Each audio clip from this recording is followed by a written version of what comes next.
Hello everybody. This video is for any medical students that's studying for the USMLE exam, whether it's been step 1, step 2, or step 3. My name is Dr. Adesina. I'm the director, CEO, and founder of SmashUSMLE.com. I would like to share some of the secrets that I found that's been very, very useful for any medical students that are studying for the USMLE, and some of the secrets that I actually used to study for my boards, did extremely well, and now today I'm an emergency physician. Now, being a medical student is hard, and I know that, and I'm sure you know that too. And taking the USMLE is one of the most daunting things as a medical student, and it's very important that you use the right resources and understand how the exam is written and why it has that level of difficulty and why it really is important for you to do well in the exam. So I'm going to share you some basic secrets of what you need to know and how you need to have an intense focus on how to do well on this exam. First, just complete your first 2 years of medical school, or you're an international medical graduate who has already completed medical school or has a degree from a different country coming to the U.S. to study for the USMLE. You know the USMLE is the United States Medical Licensing Exam offered by the NBME, and it's very, very crucial for you to match into residency. Getting to residency has become more and more difficult over the last few years because the competition is more fierce, there are more applicants, and the expansion of medical schools and the demand for more physicians to be graduated into the healthcare system is ever more increasing, which means that you as an applicant, you as a future physician need to work extra hard to be able to get a higher score to match into residency that used to even become easier to get into. This is how I look at the USMLE. It's like getting married. Everybody wants to get married, and it takes a lot of preparation to get married. But you only want to do it right the first time. Now, the first thing you need to know is the content of the USMLE is so massive, but it is not impossible. Here are the first resources you must have if you're studying for the USMLE. You must have First Aid for the USMLE, the current edition, and I'm going to tell you how to use this book. First Aid was written by the authors, Tao Li and his other authors. And the idea was to grab all the minute details that can be tested on the USMLE and let's put it into a simple book that everybody can use to study. What they forget to tell you as the student is that it is not a medical textbook. If you pick up Robbins' Pathology, you can literally read the content verbatim and understand the words as they're written in the lines. However, if you pick up First Aid, you kind of get lost, right? Yeah, there's a reason for it. It is not a medical textbook. You cannot fit all the content of medicine into one textbook. However, we can take little key points and put them inside a whole book, and it has multi-layers levels of understanding before you can even get one single concept. That is how the book is really organized. So stop wasting your time picking up the book and reading it the very first time. It's not going to work. What you really need to do is you have to cut off the edge of the book and go to either a store and have them put it inside a 3-hole punch binder. What that does is it loosens the pages of the book and allows you to have more flexibility. This is exactly what I tell all my students. Now, once you have done that, the next step is use our question bank. We have a 2,300 USMLE Step 1 question bank. We also have over 2,000 USMLE Step 2 CK questions that actually follow the NBME format using the exact same format you're going to see on the exam day. So using our question bank gives you a hedge above all other students because you are not familiar with exact USMLE format. The questions are written out of First Aid and other medical textbook. Now, you have to start doing questions first. Now, it sounds counterintuitive because all your life, you've been told you go to class, somebody regurgitates the material on a board for you at a PowerPoint, and then they tell you to go home and read that content, come back in a week or two, and let's test you if you knew the material. Because that concept has been ingrained into your understanding, you don't understand how standardized exams are. A standardized exam is a multi-level integrated content that try to test you at multiple levels of different clinical scenarios on the same topic. And I'll give you a basic example so you can see exactly what I'm talking about. So the first thing you really need to do is pick up the question bank. And I know it does not make sense. It defines the law of studying because you're not used to that. Doing questions forces you to see how we are going to test you on the material. You know why? Because it doesn't matter what you already know. There's a way we want you to know the concepts. Let me give you a perfect example. We give you a 3-year-old Caucasian male that's coming in with a history of fevers, productive yellow sputum for 3 days. They said the patient on physical exam, you know that is tachycardic, shortness of breath, wheezing, and has a salty tasting skin. I know what you're thinking. I know the answer to the questions. It is cystic fibrosis. You're like, yes. I'm the physician writing the questions. I know you know that. You think I'm stupid? That's not what I want you to know. And then the question further says, which of the following antibiotic will be able to treat this patient's most common organisms? And I just twisted the question that you initially thought was cystic fibrosis, which you know that it is, but the most common organism is Pseudomonas. But when you look at the options, Pseudomonas is not going to be there. It's going to be amoxicillin. You're going to see metronidazole. You're going to see, and then you're going to see piperacillin, tazobactam, and then you're going to wonder, piperacillin, tazobactam, that is the antibiotic we use to treat Pseudomonas. Yes, that is absolutely correct, because I want to test you on microbiology of cystic fibrosis organism, and that is how we want to test you on. See how I changed the question that you initially thought, salt tasting skin in a Caucasian male, coughing up productive sputum, it is cystic fibrosis? Yes. But that's not how I want you to understand the question. I want you to understand everything about that disease. I can test you on the biochemistry, the genetics, the pathology, and I can test you on pharmacology of the same disease in different angles. That is why first aid is not a book. So when you start doing questions, you're going to see a pattern. There is a pattern, guys. Do not miss it. It's the same concept. The content they're going to test you on is limited, all right? But they're going to test you on different topics on the same topic. So you have to master, not only just master, understand mechanisms of disease processing, mechanism of action of diseases, mechanism of action of drugs, side effects of medications, organisms. And it's really that simple. Now, once you start to do questions, right, set them even in tutor mode the first time, because who cares what you do? For example, you're going to do the questions and you're going to score 20% on the question bank. And you're going to cry, and that is normal. I cried when I used to do my USMLE questions. I said, Jesus, why am I getting 20 or 30% on the questions? I thought I knew the information. No, you do not understand how we want you to know it. And repetition is the mother of all learning, the father of action, and the architect of all accomplishment. So, first, go through a question bank. As many questions as you can. If you get through 2,000 questions, 3,000 questions, the questions repeat themselves after a while and you start to see the patterns. And after you've done a question, highlight and look at the correct and incorrect answers. I see students who make this mistake all the time. They'll read the question, they pick the answer, and like, oh, I almost got it right. Who cares? You want to get it right on the exam, not on your practice. Okay? Now go back, read each question, read each answer, read all the correct and incorrect answers. This is important. Read all the correct and incorrect answers and go back in this book, okay? Go back into first aid and find where that question came from. And start making little notes on the side. Have extra pieces of paper.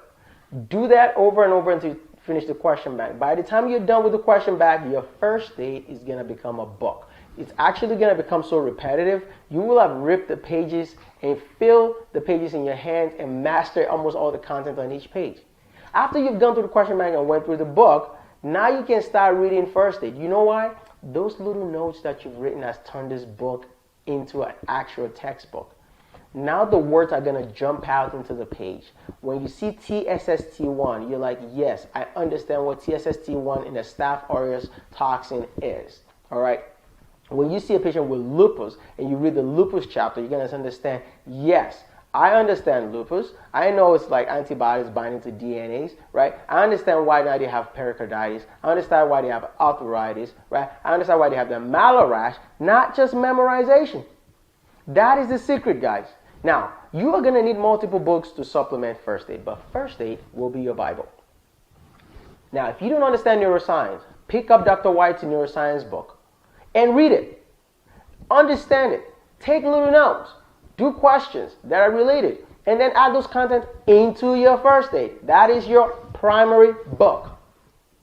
If you don't understand biochemistry, pick up a little biochemistry book and don't read it. Read only what you need to know. You spot read the content that you don't understand and put it back into the book. All right. If you don't understand behavioral science, pick up a good behavioral science USMLE review book and do the same thing.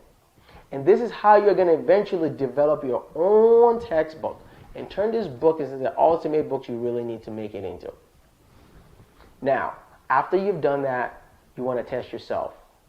You want to look at the NBME questions. What do I mean by the NBME questions? So the NBME has a whole database of question banks that they offer as an assessment test. So you wonder, what do you mean it's an assessment test? Do I really need to do the assessment test? Yeah, absolutely. I've had a chance and opportunity to meet the people from the NBME and ask them these questions, and I said, listen, why don't your NBME questions have correct and incorrect answers? And I'll tell you that in a minute at the end of this video. Just keep watching. So, the NBME has sets of questions that have been tested. Do you know what an assessment test is as a USMLE candidate? Well, let me tell you. An assessment test means that you and everybody else has been studying and try to master content. And at the end, I want to assess your clinical knowledge of how much of this information have you really understand and actually be able to answer these questions based on your level. So let's pick a random number. Let's say the highest level of assessment in terms of your knowledge skill should be at 100. If you have 70% knowledge of the content that you need to know, you've mastered 70%. Anytime you take these assessment questions, you are not going to score more than 70%. You know why? Because we have tested it over thousands and thousands of students that have taken the USMLE, and it's proven over and over again that if you only know 70% of this content, this is only 70% of the content you can answer. You are not going to be able to answer the rest, even if you keep guessing.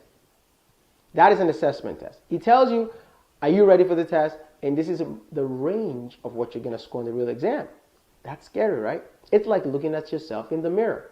But I see students every year take the USMLE assessment, and the assessment is painting the picture of what they're going to score on the real test. And they're like, oh no, something is going to happen on the exam day, and I'm just magically going to score 240.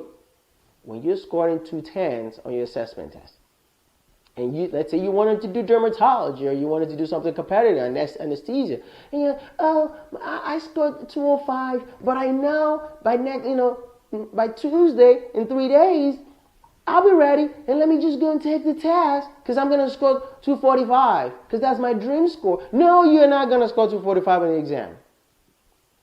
The assessment test tells you this is the range of what your score is going to be, and that is exactly what it is. So after you've studied the material, done multiple question banks, read your first aid multiple times, at least 3 times, read your Goyen, incorporate content, and you've done enough question banks and done the questions bank again and again. Then you take an assessment test, and let's say in this assessment test you score 235. It's going to give you a range. It's going to tell you on the real exam you might be between plus or minus 10, which means you might score between 225 and 245. Most of the time your score might go up a few points or come down a few points. But you're going to stay within that range. You maybe score 238 or 232 or 230. But that's the fact. But students every year ignore it. Every single year, I gotta go take the test, I'm running out of time. No, you're not running out of time. You're about to hurt yourself. Okay? Remember, you only get one shot at this exam. If you pass the test, you can never, if you score 199 on the USMLE, you will never be able to take that test again. You're stuck with your score. If you fail, which I don't want you to, you get a chance at it again. But failing is not good. It's such a hard exam to study for. It takes weeks and weeks and weeks to study for, sometimes months, for you to blow it. So I'm trying to teach you things to do so you do it right the first time. And I know you can. You take the assessment test, take the latest one, okay? Take at least 2 or 3 of them to give you a good assessment of how you're going to do in the exam. And if it's between a week before your test, take the final one, which is the latest one that they come out with, and see how you do. If you're still scoring 235, 240, 245, if that's your score, if you just want to score 220, if you just want to score 210, as long as you're hitting your average of what you want to be, then you can live with it. Then you can be happy. Some students want to get 260. Some people just want to get 200. Some people just want to pass. Whatever your dream score is, whatever your aim is, as long as you are hitting those goals with those assessment tests, you, my friend, you are ready to take the USMLE. Now, some students say, do I really need to watch videos for the USMLE? The question is yes and no. Now, review videos, which we have on smashusmle.com, over 250 hours for step 1 and step 2, allows you to review the content you've forgotten. And this is what I've learned about videos. They help you solidify and also quickly review the things you don't understand. On smashusmle.com, for example, the video, you can speed it up to 2 times the speed. So if it's a 30-minute content on glycolysis, you can watch it in 15 minutes, which means in 15 minutes, you just mastered everything they taught you in 2 hours of glycolysis lecture in medical school. That it's only relevant to what's only tested on the USMLE and the pathways, the enzymes that you really need to focus on. Okay? And that just saves you some time. So the next time you do questions, you can easily answer them because you remember it. That is where videos come into play. Some students need to watch all the videos. Some students need to watch half of the videos. Some people just need to review the videos to kind of help them solidify the content. If you're weak in behavioral science and you don't understand behavioral science, you've read a book, watch a video. Learn about incidence, prevalence, sensitivity, specificity, positive predictive value, negative predictive value. It's all over the entire exam. You know why? Because in medicine, we read journals. We read articles. And when you read articles and trials and studies, it's all in those papers. That is how you're going to understand if they have a p-value that's less than 0.05. What does that really mean? Okay? So you want to understand the sensitivity of the test and the specificity. So if they're telling you and you're reading a journal article, that is where it's really applicable. But when you're a medical student or medical school, that is a hard concept for you to understand. But when you become a physician in a clinical practice, when you pick up an article in a journal and you read a study or a randomized controlled trial, that is how you're going to understand it. That is why it's extremely important on the exam. Okay? So here's my secret. And when I talked to the MBME, I was at a conference and I met the MBME and I said, guys, students are always complaining about not having the score, the answers every time they take the MBME. And this is the answer. We do not want to turn ourselves into a question bank company because there's a fine line between us as the MBME body, okay, the National Board of Examiners, offering you questions, and also other question bank companies that are out there. And that's the reason why they don't give you those answers. And I know it's very frustrating, and they know it's frustrating for you to take a question and you don't know the correct or the incorrect answers. But remember, it's just like just looking at yourself in the mirror. They just want you to know what you know. And that's it. That's their goal. If you want to know what you don't know, go back to smashusmle.com and do the questions. We'll give you the correct and incorrect answers, and you'll be able to understand the concept. And then you can go back again. Now, tips for the exam day. A day before the exam, please do not go out drinking alcohol or getting drunk or try to party. You can go watch a movie. You can go do anything else other than things that can make you intoxicated. Get some good night's sleep. I'm going to promise you, you're going to read, you're going to know a lot, but you're not going to know everything. We're going to know enough for you to get your dream score. And once you get to that place, it's okay to let go. You can go and now take the exam. All right? get some good fruits, stay hydrated, good sleep. It's a long journey ahead. It's an 8-hour exam. You're going to do it multiple times, but you can do it because many people have come before you and many have gone after, and many are still coming after, long after you're gone taking this USMLE exam. Do not let this test define you as a physician. I have taken it all. I've taken USMLE Step 1, Step 2 CK, to complex Level 1, Level 2, Level 2 PE, Level 3, okay? Taking my oral boards and written emergency medicine boards. I've taken them all. And I'm here standing here today telling you can do it. And this exam have not defined me as a doctor because you are more than the USMLE. And I believe you can do it using the right strategies and being dedicated, focused intensity, using a schedule. We have one on smashusmle.com you can download for free, okay, to study, and prayer and a lot of encouragement. Thank you for watching this video. If you want to do very well in the USMLE, I invite you to come use our test prep course, smashusmle.com. We have an app that you can download and you can watch your videos anywhere on your iPad or your iPhone, on Android. Okay, you can download the app. Just go to the App Store. You type in Smash USMLE either on your Android or iOS, and you can use a free trial even for 15 days where you can watch free videos and lectures and questions and try it out. Okay, this is the next revolutionary product in the market, and it's going to extremely help you. And my team and I spent thousands of hours to develop a curriculum to help you succeed on the USMLE. And if you use it, if you fail, we will give you your money back. Okay? All right, that's our test guarantee for our USMLE test prep. Thank you for watching. Go now to www.smashusmle.com and register today. Thank you for watching. Have a nice day. Bye-bye.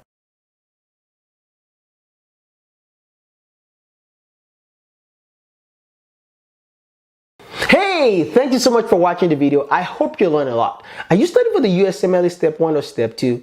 Are you studying for the NCLEX, or you're currently in nursing school as a nursing student? Are you a PA student currently in school or studying for your PANCE exam?